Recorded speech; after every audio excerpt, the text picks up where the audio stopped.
सामान होतं याच्यात सगळं.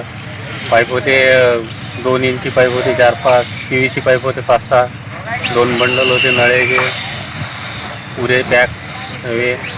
आणखी ठिबकचं पूर्ण चिल्लर सामान होतं. ते कप आता तयारीच होती ठिबक तयार करायची. त्याच्यानं 1,500-2 हजाराचं चिल्लर सामान होतं. ते याचं फिल्टर नवं आणत बसायचं होतं, ते फिल्टर होतं नवं त्याच्यात. आणखी एक पेट्रोल पंप, पाठीवरचा पंप एक. अंदाजे किती हजाराचं सामान होतं तुमचं?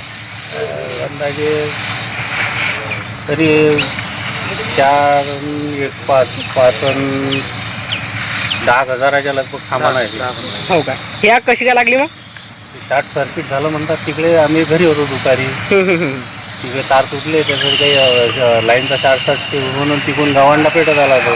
पेटत आल्यावर हे अलमाजी जाय हे ते पेटल्या. त्याचा इकडे खोपलीवर उडला. मग तुम्ही या ठिकाणी कधी आले? हे पूर्ण आग झाल्या होतं, तयार झाली आग त्यावेळेस झालं.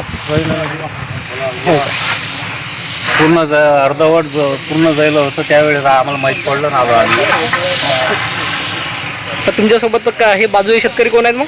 शेतकरी कोणी हजर नव्हता. तो तिकडचा होता मगच्यावाला. त्यानं इथं येऊन पाहिलं, पूर्ण खोपडी पेटली. तो घरी सांगायला आला.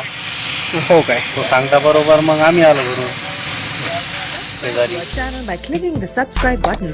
Click the bell button and enjoy the latest uploads from our channel.